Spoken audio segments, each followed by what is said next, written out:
I want to welcome everybody to our next in our series of Nalco data center water treatment webinars.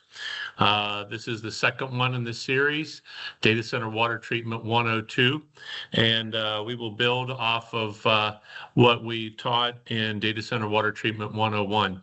If for some reason you weren't able to attend 101, we make the recording links and the quiz links available, and we'll give you information on how to get that at the end of the webinar here. You can reach out to George Laurier, and he'll be happy to go ahead and forward that information on to you. Today we'll be talking about inhibiting water system problems in data centers. So let's go ahead and jump into it. I'll be one of your presenters today. My name is Michael Beatty. I've worked in between industrial water treatment and data center systems for almost 30 years now. Actually, a little over 30 years when I count the time at Nalco.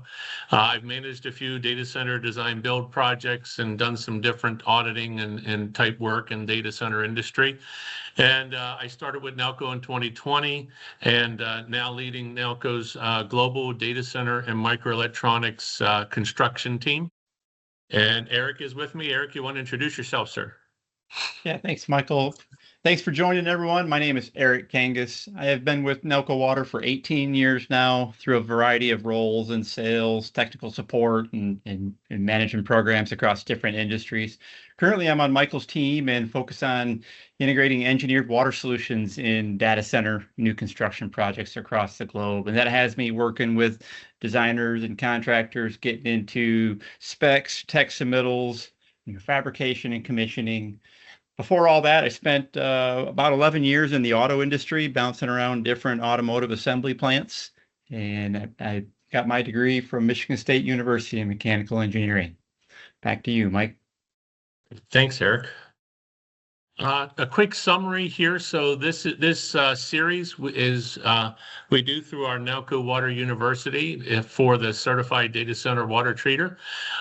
If you attend all 10 webinars and finish and pass the quizzes, we'll give you a certificate for completing this, and as well as a copy of the Nalco Water Handbook, which we find is an excellent resource for people that that run into water issues or water questions from time to time. Today we're doing Data Center Water Treatment 102, again building on the foundations and basics in water treatment. And this year's series we've added 3 for liquid cooling and TCS directed chip loops, 1 on design, 1 on construction commissioning, and 1 in operations. So these are certainly a hot topic right now in the data center world and in construction.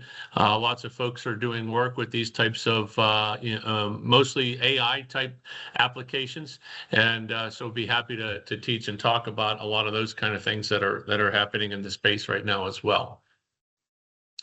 So we're gonna review some of the basic items of the water treatment triangle, and then we're gonna do a deeper dive into the prevention of problems commonly found in water systems: scale, corrosion, microbiological growth, and fouling. We're going to talk about direct adiabatic media, go into glycol chemistry a little bit, and then we will have time for Q&A questions. And I promise we will hang around and answer any questions that somebody would have. So quick review, the water treatment triangle, the 3 sides of the triangle are scaling, corrosion, and fouling. And it's important in any well-designed treatment program to inhibit these, to minimize the effects of these on heat transfer, impact, to protect system assets from corrosion.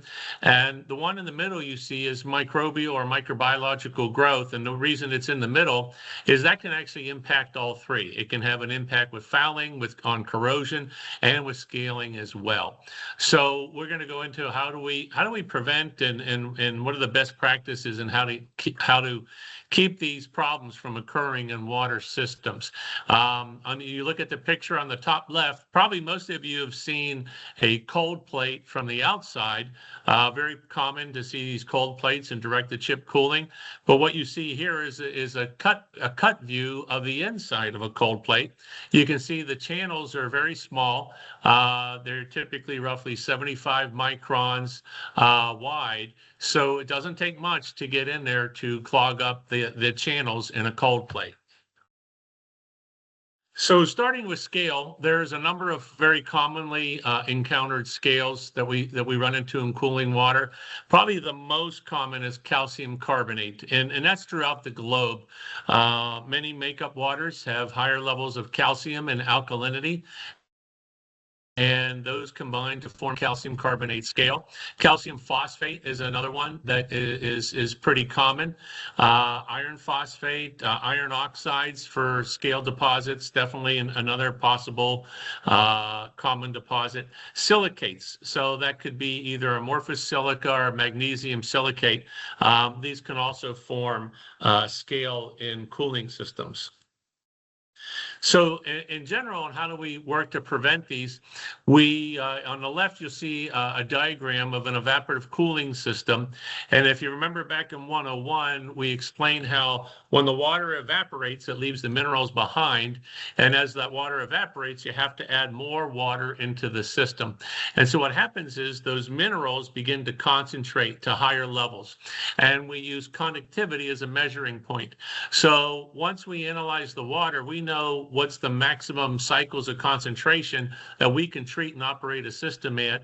And we set the controller to measure conductivity and automatically open a solenoid or a motorized ball valve and do what we call blowdown. Blowdown is simply removing water from the system, which goes to drain. And by removing those solids, it calls for fresh water and helps to maintain the level, the maximum level that we want to control at. So this has been around for a long time, very common for controlling scale in an evaporative cooling system. On the right, you'll see just a couple diagrams. On the left here, you see when scale begins to form, it's very organized, and it creates this crystal lattice structure. And so the left picture kind of shows what that might look like. On the right shows when we add inhibitors to the water, it interferes with the crystalline structure and helps to prevent large scale from forming in a cooling system. Here you can see some X-ray SEM photos, and this is what, if we just have calcium carbonate scale forming, this is what it looks like. It's a very cubic type structure, and it's easy for it to continually to grow upon itself as calcium carbonate would precipitate in a cooling system. So here on the top left, these are unmodified, right? These are the cubic crystals.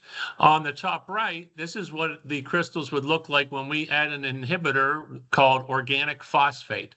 And you can see how it changes those so they don't adhere to each other in a strict form, and it keeps them dissolved in the system or flowing in the system without forming large scale chunks on heat transfer surfaces.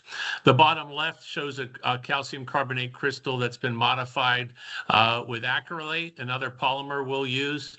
And then the bottom right shows calcium carbonate crystals that have been modified with a product that contained both acrylate and organic phosphate. So what we do with that treatment is it helps to prevent larger scales to form by combining on those and modifying the structure so they don't agglomerate together into large scale chunks. So there are other methods that we can use in addition to blowdown, in addition to inhibitors, to help prevent scale. Sometimes we have makeup waters that have very high hardness. And one of the ways that we can increase cycles so we use less water is we can soften that water and remove calcium and magnesium. And calcium and magnesium make up hardness. And so when you soften it, you take the hardness out, salt and you replace it with sodium ions. The softeners use salt, a brine sodium chloride solution, to regenerate the ion exchange resin inside. And so it effectively removes the calcium magnesium, replaces it with sodium, and sodium salts are very soluble in water. So it helps to protect from the most common types of scale by removing calcium and magnesium hardness. Another method is to use acid feed into a cooling system. And what happens there is when we add acid, it lowers the pH. It neutralizes some of the alkalinity that will naturally cycle up, and it basically drops the pH to a control range, and that makes the calcium and magnesium more soluble, that you can run higher concentrations. So there's a lot of systems that use acid. The key piece with the acid is you have to have very good control. If you have a failure in the acid feed, let's say that the acid pump fails, what will happen then is the water will cycle up and the pH will increase. And if you don't have an alarm setting, or you don't have a immediate response where like an operator attends it, or a backup where blowdown kicks in when the pH gets beyond a set point, like a high set point, what will happen is you're going to scale up that system fairly quickly. So the control mechanisms in place for acid feed are very important to protect from scale. In case there's a failure, it will need prompt response quickly. On the other end, if there is something where there's a control failure and you feed too much acid, it'll lower the pH too low, and it can be corrosive to certain materials of construction in the system, like mild steel, like copper, can be aggressive to those. So if you're going to use acid feed, it's been around a long time. It's actually less expensive typically to do acid feed to run higher cycles than it is to do softening, but you need to make sure you have a good control system, because if you have a failure and it goes high or low, you're likely going to have an issue that you're going to have to either have downtime to clean or something else to deal with it. So very important there. When it comes to tracking scale and some of the leading lagging metrics, many of these systems have heat exchangers. Could be shell and tube, could it be plate and frame heat exchangers, and so approach temperatures is a key factor. A lot of heat exchangers, let's say you have a 1 degree approach, and you're tracking that, and over time it increases to a 2 degree or 3 degree approach. You can be pretty well sure that there's some type of buildup or scale on that heat exchanger surface, and something's probably going to have to be taken apart and cleaned and maintained. Checking and monitoring the delta T across the equipment as well can be helpful information and tracking whether there's scale formation. And in addition, equipment inspections, opening equipment up, checking it, make sure that it's clean. Sometimes we'll do fiber optic checks to make sure that the tubes are clean, that in a chiller, for example, the spiraling inside, we check to make sure the grooves are clean and don't have any significant scale buildup on them. Eric's going to now share with you about corrosion. Yeah, so let's shift gears away from scaling tendencies and talk about what's happened with corrosion, right? What we're looking at here on this slide is an electrochemical reaction. That's what's going on. In this case, it's with mild steel, and there's 3 ingredients that we think about with corrosion in this mild steel example here. It's oxygen, it's water, and it's some base metal. And in this case, what we have is we have an anode and a cathode. You see here, we've got base metal that's being converted, into an oxide form. Electrons are moving through the metal. What I want you to understand is at the anode, that's where the metal loss is happening. And this is actually a pitting type corrosion that we're looking at. If this were to go long enough, you'd get a deep pit with a cap on it that's corrosion byproducts. And we try to inhibit this through impacting the various quote ingredients going on here, whether it's oxygen, water, metal, or impacting the anode or the cathode. But it's the idea that this corrosion cell is an electrochemical reaction. It can be pitting corrosion, and the corrosion can also be general. So what do we do? Well, first and foremost, with corrosion, we want to keep water moving. We never want to have stagnant water systems when we're in industrial water treatment. For many reasons, we'll emphasize this a couple more times in this presentation, but keep the water moving. That ensures that we're getting inhibitor contact to the surfaces and replenishing the right treatment. We also want to keep an eye on the things in the water, the mineral species, the concentration of those species. For example, some corrosive species that come to mind are chlorides and sulfates. If we try and cycle up a tower or system, we got to be mindful of what's happening with those corrosive species, and maybe that means we have to blow down at a certain point. But watching the bad actors in water is an important aspect of corrosion control. We can also feed corrosion inhibitors. So in this way, we might be attacking the anodic or the cathodic side of corrosion. Or maybe we're just putting down a barrier on metal, and that's what you see in the graphic on the right. For example, azole yellow metal inhibitors are a filming type chemistry. So when you dose and apply azole, it's putting a barrier on the metal surface, which essentially is protecting it from corrosive species, corrosive water on the other side there. In this chart, we're looking at the galvanic corrosion series, the noble metals chart. This is also an electrochemical reaction. It's really what it is. It's the result of connecting two different metals together in direct contact in a fluid such as water.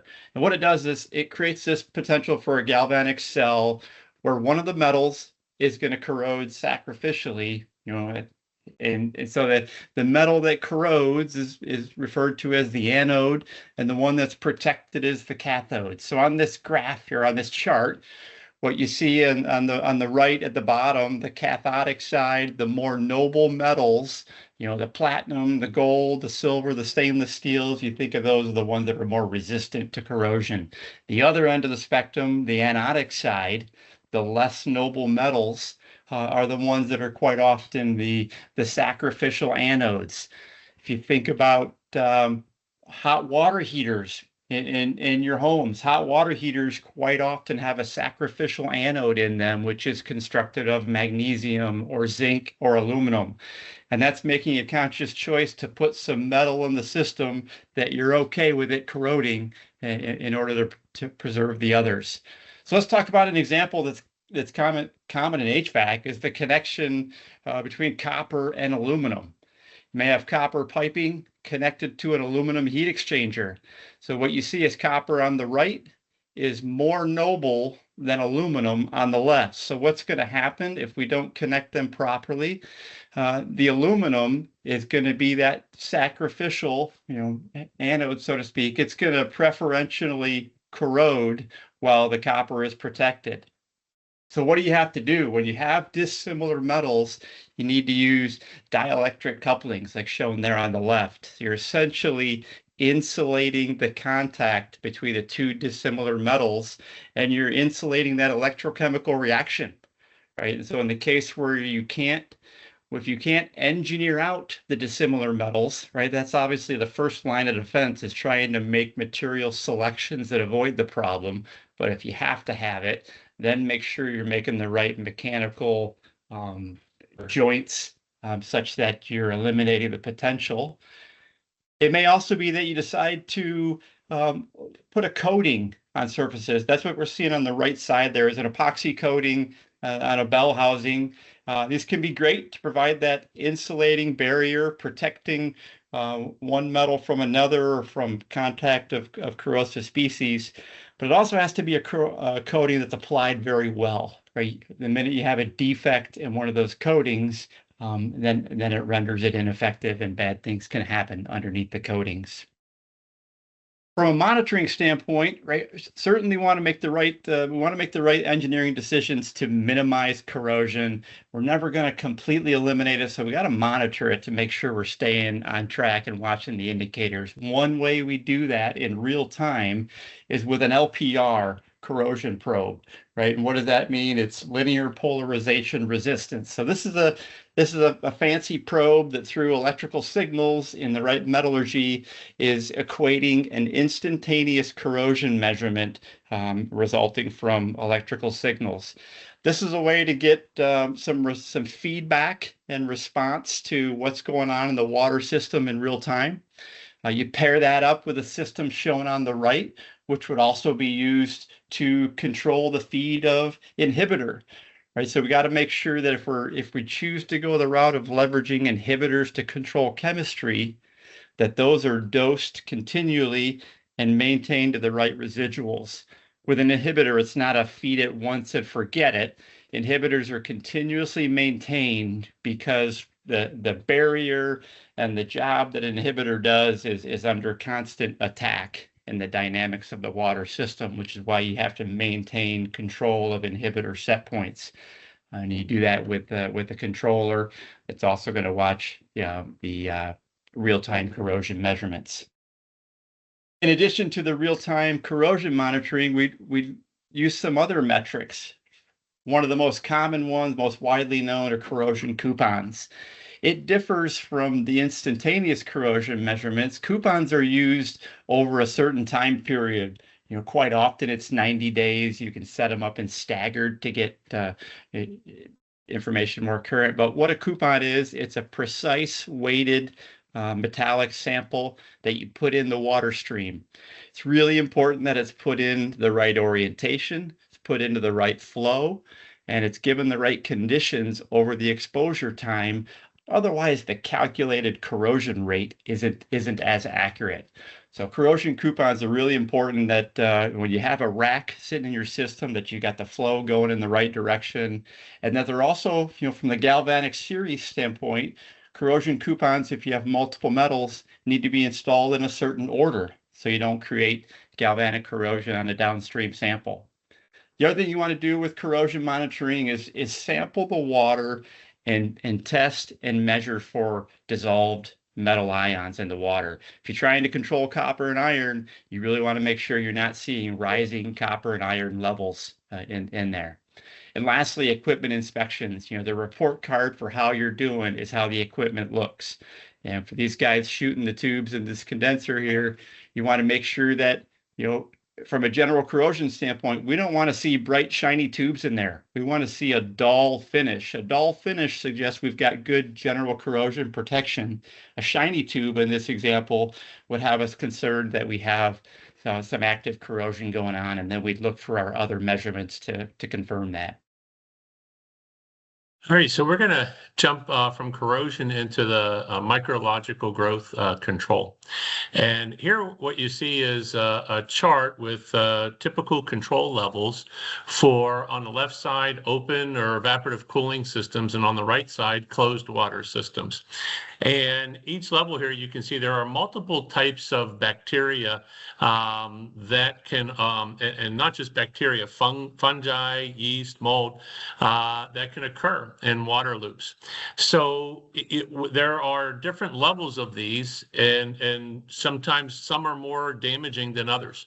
There is Pseudomonas bacteria that can cause problems, aerobic bacteria, fungi, sulfate-reducing bacteria, anaerobic bacteria.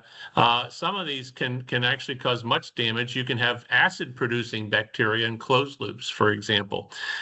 You can have Legionella bacteria, which when people get exposed to that and inhale like an aerosol, they can get Legionnaire's disease, which can be fatal, especially for people with weakened immune systems. So it's important to maintain control of these and monitor. And we have some basic methods in how we do this, but sometimes if we know there's a system that's a problem, doing a detailed analysis in the laboratory can yield a whole lot of helpful information. Most field tests are just for aerobic bacteria. There are some that will do like sulfate reducing bacteria, for example, but checking these periodically to make sure that you don't have any particular type of bacteria that could cause a problem can be very helpful in water systems. If you look at on the very far left column here, you'll see two categories, planktonic and sessile. Planktonic bacteria refers to bacteria or microorganisms basically floating in the bulk water. Some bacteria microorganisms tend to want to attach to surfaces, and the technical term we use for that is sessile bacteria, sessile microorganisms, where they will be inclined to form a biofilm. And these can be major issues for impacting heat transfer.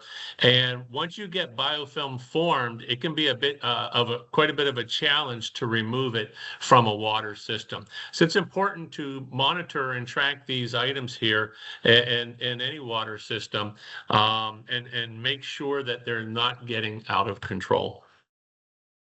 Here's a helpful chart on Legionella bacteria specifically.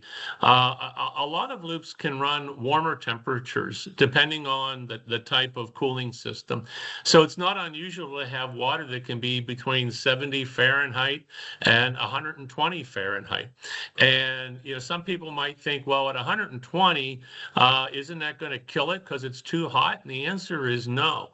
Actually, to kill Legionella bacteria so that you know that it's all dead. If you can look at the numbers on the right here, they will slowly die between 122 to 158 degrees. So, most cooling systems aren't going to get to that temperature. And that's the reason why to keep this under control, you have to have a treatment and remediation program to deal with Legionella bacteria. We work with a lot of direct adiabatic cooling systems, and one of the more common issues we find on those is that Legionella bacteria can grow in those and pass in the airstream after that media. So doing testing on a regular basis, doing remediation whenever there's a positive analysis is important for the taking care of direct adiabatic cooling systems. And these are a very popular design in quite a few data centers around the globe. And the risk is in direct adiabatic, that airstream goes through the media and it goes directly into the data center. So it's key to protecting the health of the employees and making sure that the risk of Legionnaire's disease is minimized. From a general prevention standpoint, again, keep water moving, keep water flowing. If you have stagnant water for an extended period of time, you are going to get higher growth rates and probably biofouling in a system. What we'll see pretty commonly is, like on a newly constructed data center that has some water systems, everybody is in a hurry to get the work done, to get them installed, to get them cleaned and flushed and passivated. And so you hurry up to get that ready, and then basically the system will just sit there and with no load on it for 3 months, 4 months, 6 months even sometimes. If you just let that sit there and don't monitor it and treat it, you're going to have problems with corrosion, with bacteria growth. It's going to be a problem. So even if you circulate it periodically, at a bare minimum, at least once a week, preferably 2 to 3 times a week, so that you don't have that stagnant water, you will help your system a lot. Some people will complain that, oh, well, you're going to use electricity and well, we don't need to do any cooling. Trust me, the damage that can be done from having poor protection and treatment, you will wish that you paid the money for a little bit of electricity to get some water circulating throughout that water system. Additional ways, well, blowdown helps to discharge organics from the water, and then doing a dual biocide. There are multiple types of biocides, and having more than one for treating a system helps to be more effective at minimizing problems with bacterial growth. Some microorganisms can grow a resistance to certain biocides, so using two, like a combination of an oxidizer and a non-oxidizer, is effective at minimizing microorganism growth. And one of the other issues, we see a lot of data centers and work with a lot of data centers that use reclaimed water, also sometimes referred to as purple pipe water or non-potable water. Great way to use water for cooling data centers, but that reclaimed water often has a higher organic loading. So sometimes that can mean that those organics can be food for bacteria. You want to track that as well and make sure that you're not proliferating bacterial growth. There are two common classes of biocides that we use to prevent microbiological growth. The first class is what we call oxidizing biocides. Chlorine, if you have a swimming pool, for example, you might use a solid chlorine for treating that. Bromine, peroxide. Chlorine dioxide is another product. Sodium hypochlorite, which is the technical name for bleach, and ozone. These are all oxidizing biocides. They oxidize the cell wall and basically destroy the microorganism and its metabolic functions. Very effective on pretty much most microorganisms, and you typically need to have a high enough concentration and contact time to do it, and it's relatively quick. So very effective there. Also, there's a class of biocides that we call non-oxidizing biocides, and examples here would be isothiazoline, DBNPA, glutaraldehyde, quaternary ammonium, for example, and these impact key metabolic functions within the microorganisms and inhibit reproduction. So they tend to have a slower kill rate than oxidizers, and you have to feed enough of them so that they are potent to the microorganisms. But again, having a combination of at least one of each is very helpful in getting the best control. A couple notes about biocide: they are very well regulated in every country. You can't just be a Joe Schmo company and decide that you're going to provide bio. They are closely regulated by the environmental agencies of governments. There are strict restrictions regarding different aspects of them, like shipping requirements and application requirements. So it's really important to be aware of these things. And the biocides tend to be hazardous towards people. So from a safety standpoint, you really have to make sure you're using the proper personal protective equipment whenever you are working in and around microbiocides. I'll give you one example on a safety standpoint. There is a very commonly used non-oxidizing biocide called isothiazoline. It's fed usually in a somewhat low concentration, often between 0.5 to 2% in the chemical itself, which is a relatively high compared to some of its other uses. If you get that spilled on you in a significant amount, it has a property called a sensitizer, and it doesn't always do this, but what can happen is you can become sensitized then to the presence of isothiazoline, where you could get a rash if you get even a very tiny amount of isothiazoline on you or around you. Why is this an issue? Well, it's an issue because isothiazoline is actually approved in use in many cosmetics and shampoos and body washes, and they use a very low amount to prevent bacteria growth in cosmetics and in these things. If you happen to get sensitized to it, then if your favorite shampoo has a little bit of isothiazoline, well then you could get a rash every time you have that. So these are chemicals that you want to make sure you take proper precautions with and proper protections with, and always use safely. It's a couple safety items there that we really highly like to talk about with people when they're going to use these. General prevention for microbiological growth. Well, doing like cooling tower cleaning and disinfections, cleaning the basins for direct adiabatic cooling systems on a annual or semi-annual basis.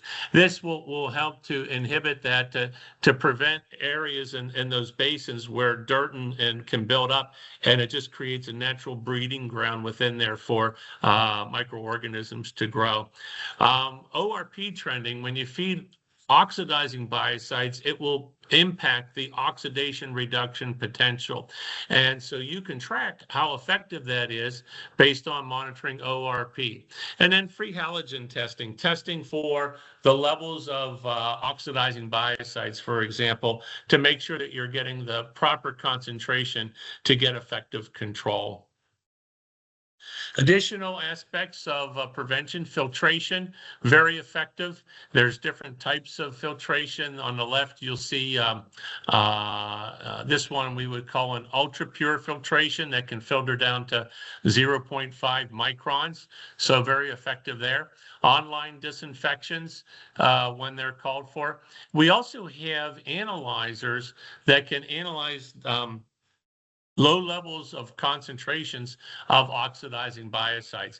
So some systems, these are very helpful, so we get the right dosage. And when we get the right dosage, we'll know that we will get effective kill rates on microorganisms. Some additional metrics that we use to track dip slides. The picture on the top left shows a dip slide, and there's a paddle in there that's connected to the lid. And when you unscrew it, that on that paddle is a culture media. And you dip the paddle into the water and put it back into its vial, and you let it basically you let it develop over a 2-day period. And at the end of 2 days, you'll see these little bacteria colonies grow. If you look on the bottom left, that's a culture media, basically. So the same thing happens on these paddles, and based on the number of the dots that we see there and how many, we can get a fairly good number measurement of bacteria counts in colonies per milliliter for aerobic bacteria. So this testing has been around for a long time, and it's a good way to track and make sure that you're keeping good control. When we track this, it's an exponential readout result for bacteria. So it's like 10 to the second, 10 to the third, 10 to the fourth, 10 to the fifth. And that ties back to the earlier chart that I showed you for colonies per milliliter. On the top right, there are tests that we can use for rapid testing, which gives us a relative number of how many more are microorganisms in that system. It doesn't give a lot of detail, but if you're trying to have a major impact on a system and do rapid kills, this is a way that you can do tests and get quick results to see how effective what you're doing in trialing is working. Monitoring heat exchangers and approach temperatures. If you get biofilm, it's going to impact approach temperatures. Doing the detailed microbial laboratory analyses I mentioned earlier, this is very helpful to track and see if you have any issues.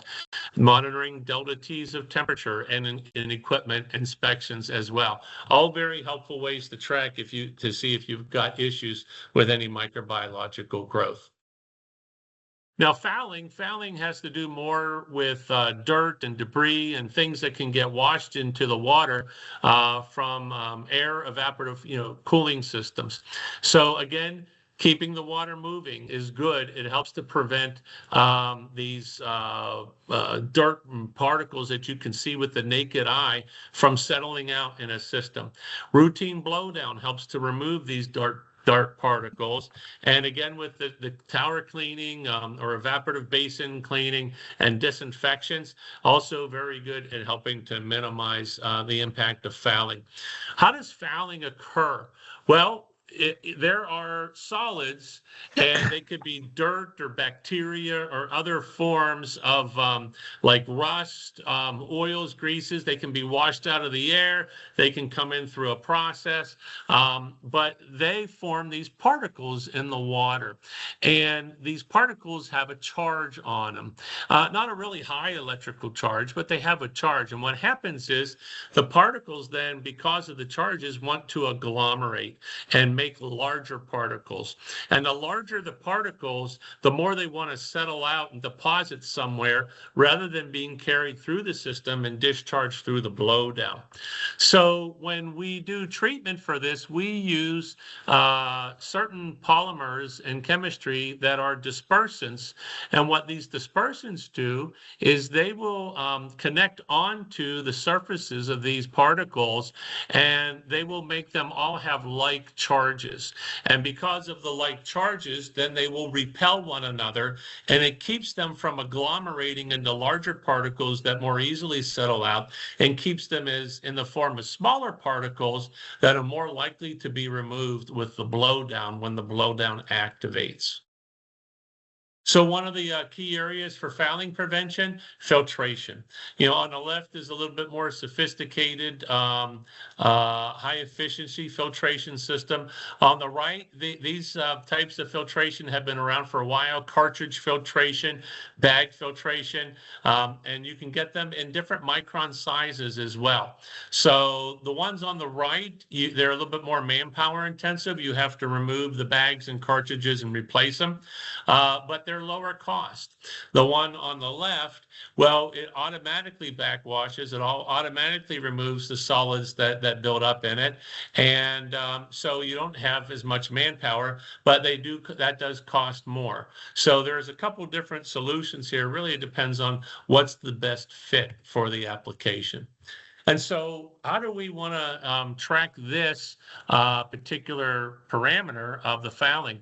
Well, if you look in the chart on the right, you'll see micron range in a left column, and it'll show ranges. So we have a standard laboratory analysis where we can put a water sample in there, and we can actually look at the size of the particles, and we can get a particle count per 100 milliliters, and then also the total particle volume. Well, this is really helpful, especially if you've got a system that you want to clean and get down to a certain micron size. If I have a system and the specification calls for to keep it below particles below 5 microns, and I do this analysis, well, I can see there's a significant amount of particles above 5 microns. If I try to filter all of them out with a 5 micron right away, that's probably going to plug up pretty quickly, because I've got a lot of 50 plus micron size particles, and a lot of, as well as 15 to 50 as well. So sometimes if you're trying to clean a system, you start with a higher micron and gradually work your way down to, say, the 5 micron, if that's what your target is. And when you look at like these liquid cooled loops, a lot of them have guidelines and specifications to get down to a 5 micron, and some a 1 micron. We're even seeing some supercomputer systems which have been doing direct to chip for a long time, where they're actually recommending 0.5 micron side stream filtration.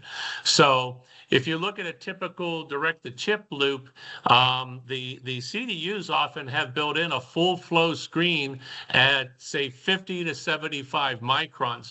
If you start to get buildup on that, well, now you're going to have major issues, because it'll take a lot of pressure to keep your flow up. So really, you need to determine what is the best size issue that you need. Remember, those gaps in the cold plates are 75 microns. So it doesn't take a whole lot to get into those and begin to cause fouling and buildup if you're not doing filtration. We're going to shift gears to direct adiabatic cooling systems here. You see a picture here of a typical one. What you see, what looks like corrugated cardboard there, well, that's the media, and air passes through that, and if the air is too high in temperature, water sprays across the media and evaporates and lowers the temperature. And then that air comes out of there directly into the data center proper. So you can have issues with scale in these systems. You can have issues with media degradation, microbiological growth, definitely Legionella bacteria growth, and fouling. You notice here on the right, the basin looks clean. On the left, it looks dirty. Well, it's because you can get dirt and things that deposit into the basin over time. You can have issues. One of the challenges with direct adiabatic is not following the manufacturer's guidelines for wet-dry cycles. Some places are so humid that if you put this system in there, they'll be wet 24/7 for extended periods. And this media is actually designed to have periodic wet-dry cycles, not be wet all the time. So there's several different factors that can impact this. Here's a very key point for you to know too. If you're ever working with these systems, you cannot treat direct adiabatic cooling systems like you would a typical cooling tower system. The nature of the adiabatic media is very different. And so if you try to treat it like a cooling tower, you can prematurely cause this media to fail. A big problem. If you try to do pH control, too high a pH can be a problem, too low a pH can be a problem.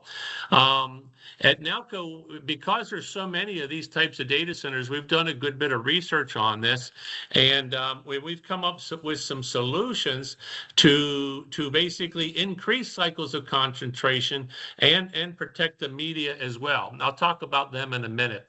From general prevention, clean the basins at least annually, have good blowdown control.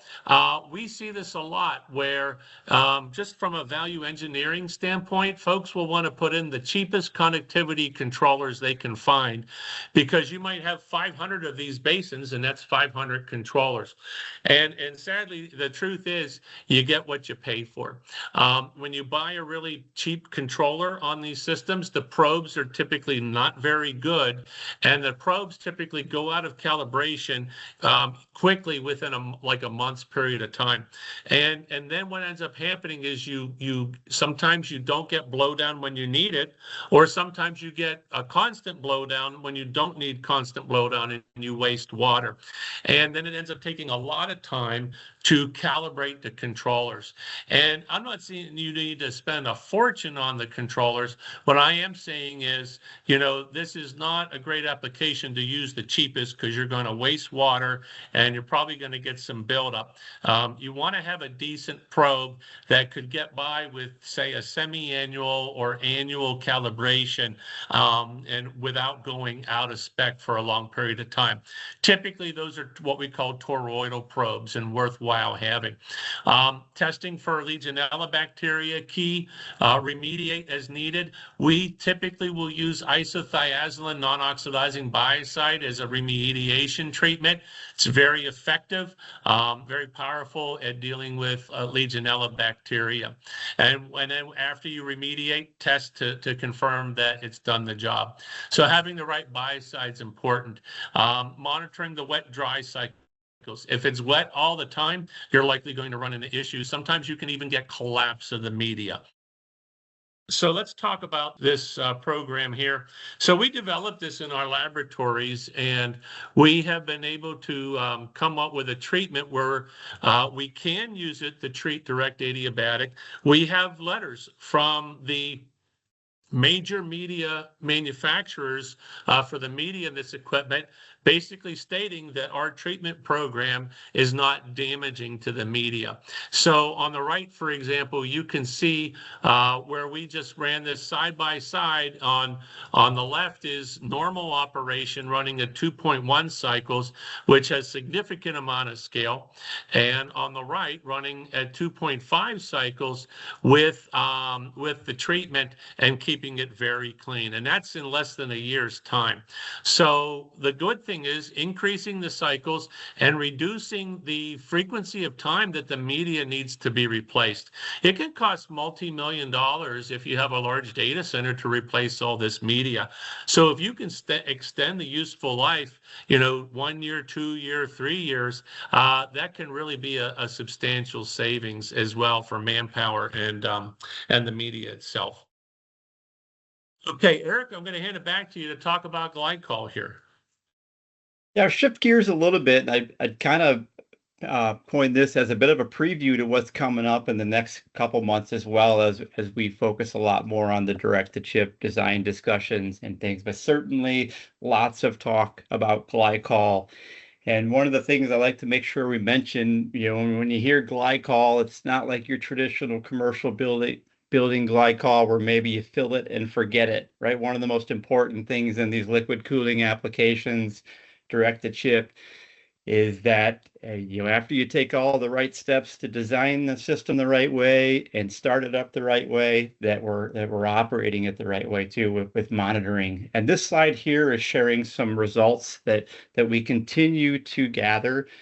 We're up to about 200 samples right now across the globe of glycol systems where we've evaluated the health of the glycol. So we 25% propylene glycol systems in operation. We've grabbed samples, sent them to our lab, and evaluated the integrity of the inhibitor package and things. And so what we're seeing, high level, 65% of those samples have at least one parameter out of spec. And this is important because once the glycol starts heading in the right direction, you don't always have the ability to reverse course. So the results, if we look at them in a little more detail on the right, 15% of those had low pH, 20% had low reserve alkalinity. And that pH and alkalinity there are some of those indicators that in those samples, the glycol was most likely degrading. And the degradation products, the result of glycol degradation is typically low pH. And if glycol is degrading, that typically is also going to result in low percent glycol, and 53% of those samples had low PG percent. And again, we'll talk about it more in coming sessions. One of the primary drivers in using PG25 in these systems is because of the biostatic nature of that fluid, meaning it's not sterile, but it's preventing the microbial growth. So if our sample integrity is dropping such that we now are in below 25%, we perhaps reintroduce the risk of microbiome. So really important that you're mindful that with a glycol direct-to-chip system, it's not good enough just to fill it and forget it. We got to have some real-time monitoring in place and provisions for sampling. And if you think about sampling, so what are the important parameters, right? What does healthy glycol look like in these systems? And there's, OCP and ASHRAE have guidelines, and what we're seeing on screen here are guidelines in line with what they're talking about. And if you take a look at the propylene glycol percent, right? So the low end, 24.5, right? So we talk about 25% PG. We're not giving us much room on the low end, right? 24.5. That's because we're riding the line there with where it loses its biostatic ability and potentially becomes bug food, or at a minimum allows bug growth. So really important to monitor that. We're watching pH in real time. That reserve alkalinity, that buffer, is kind of your leading indicator before pH starts going. Visually, we shouldn't see anything. We shouldn't see sediment in these systems, right? And we should be watching inhibitor concentrations. So when we're sampling, all of these glycols have an inhibitor package. Well, that inhibitor package also is not, going to last forever when you consider blades and maintenance and rack replacements, new metals introduced to the system that may, air quote, soak up the inhibitor package. So really important that we're watching the integrity of the fluid. And then at the bottom there, remembering what I said in the corrosion section, we shouldn't be picking up, we want to make sure we're not picking up dissolved copper, dissolved iron, depending on what's in the system. These are all the things why, again, in real time in your liquid cooling systems, make sure that we're watching them as often as possible. If you have real-time monitoring, great. If you don't, make sure you're sampling at a frequency that gives you insight into the fluid health. Michael, I'll turn it back to you. All right, thanks, Eric. Okay, so we're at the end of our webinar time here. A couple quick admin notes. So if you would like to take the quiz, George is going to post the quiz link into the chat. And if you want to get the CDCWT certification, you'll need to take and pass all the quizzes and the webinars. If you have system questions where you have a new data center you're working on or an existing and you need some support, we are helping customers in design, in construction, commissioning, as well as operations of many types of water loops, whether they're direct or indirect, adiabatic, evaporative, and even closed loops as well. You can email us. My email is michael.beatty2@ecolab.com, Eric Kangas at emkangas@ecolab.com, and then George at george.laurier@ecolab.com.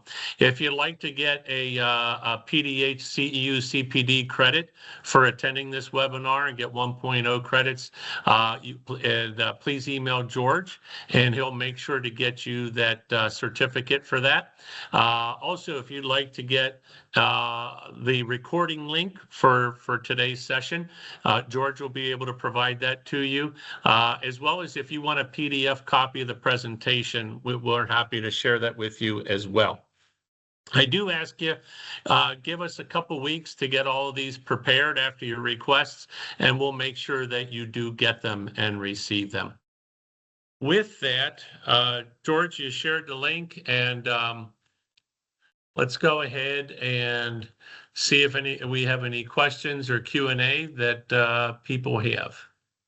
So yeah, Ben had a question, but I think he got answered. And I think Walter had a question also. I think he's asking, he assumed hand samples for glycol monitoring versus continuous, and what is the time frame for that? I think what he's asking is what's the frequency of monitoring if doing it by hand? If you for glycol concentration? Yes. Got it. Yeah, if you're not doing real-time monitoring of glycol concentration, then I suggest quarterly to semi-annually, where you could bring us in, we could take samples and send them to the laboratory for verification. We don't need large amounts of glycol to send to the laboratory, but I would suggest doing it quarterly to semi-annually.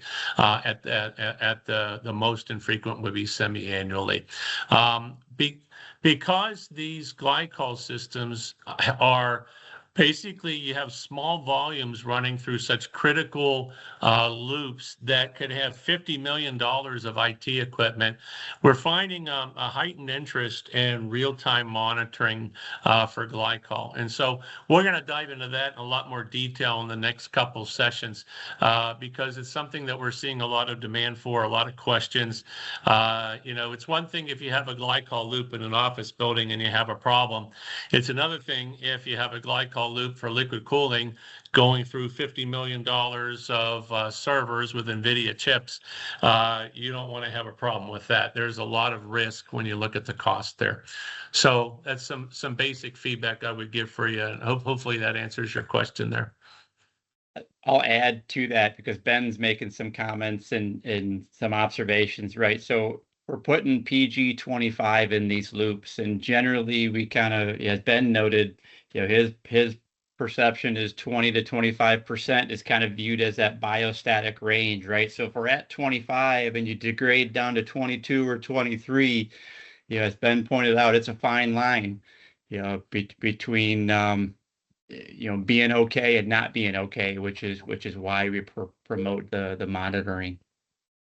Yeah, good call out, Eric. I'm looking through the chat too, and Ben, thanks. I see you're asking a bunch of questions, and Eric was addressing the one that you had about passive and active stainless steel.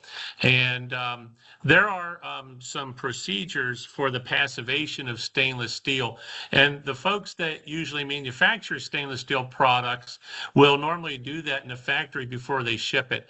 And it normally involves a citric acid or nitric acid bath. And basically what that does is when you work stainless steel, it normally has a chromate oxide protective surface.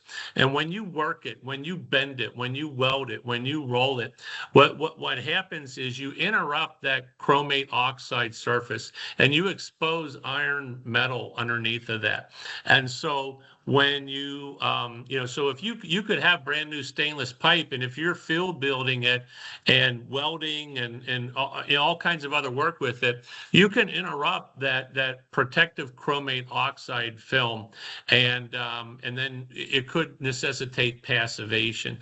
I'm seeing a lot of folks, to avoid this as an issue, planning to have piping for liquid cooled loops prefabricated at a manufacturer that also has a bath, for example, of citric acid and or nitric acid, where they do the treatment there after it's been prefabricated. Also a good way to go. Typically on site, most folks would prefer definitely not to use nitric acid, but even citric acid is a weak acid, tend to want to avoid that step on site. If you don't do the passivation after working the stainless, well, now you open yourself up to some additional iron corrosion that could produce iron oxides that can get into the system. So it's a decision that needs to be made. I'm seeing most folks leaning toward the prefabrication, pre-passivation, and a manufacturing facility for that. So I hope that brings a little bit more clarity to that and the decision on what to do there. Yeah. Also, Matt Henry also had two questions. I think it's in the chat. In the first question, he was asking if the indicated bio levels were good, or are these good bio levels recommended for closed loop systems running treated water through stainless and copper piping and cooling loops? I think he screenshot. Sure. Yeah, those are general guidelines for evaporative cooling and closed water systems. Depending on the nature of the system, you might want to keep a tighter control range. When I think about TCS loops and liquid cooled loops, that at the temperatures they're operating at, if you get bacteria growth start to run away, and it's not hard for that to happen when you're at 100 Fahrenheit or even higher. That bacteria can rapidly proliferate and form biofilm, and biofilm really is your worst enemy. If you go back to 101, the water treatment 101 we did last month, and you compare the insulating factor of biofilm compared to scale, for example, it's very insulating. So you really have to decide, hey, do I want to use water or do I want to use glycol? And when you choose to use water, microbio is definitely an area of concern, and you need to do certain treatments and things to try to minimize that as much as possible, but they're not guarantees. So good question. Thanks, Matt. He also asked about copper and iron recommendations when you have a treated water system, and he noted stainless and copper. So I would say, yeah, in a treated water system, you still want to be measuring less than 1 ppm. I've seen somewhere where it also said less than 2, but the point is, less than 1 or 2 ppm of dissolved copper measured in your system. Treated water or PG25. Yeah, these are good standards to set up. Now, I can tell you, I have seen some situations where, let's say you have a data center with a cooling system, and you have these super large fan wall coils, which have just tons and tons of copper coil going through them. When you have a super large amount of surface area in a system like that, what can happen is when you do corrosion coupon testing, those results can look great. Typically for the coupons, we look for less than 0.1 mils per year or thousandths of an inch per year corrosion rate. And we consider that excellent. But because there's so much copper in the system, you could have an elevated copper level.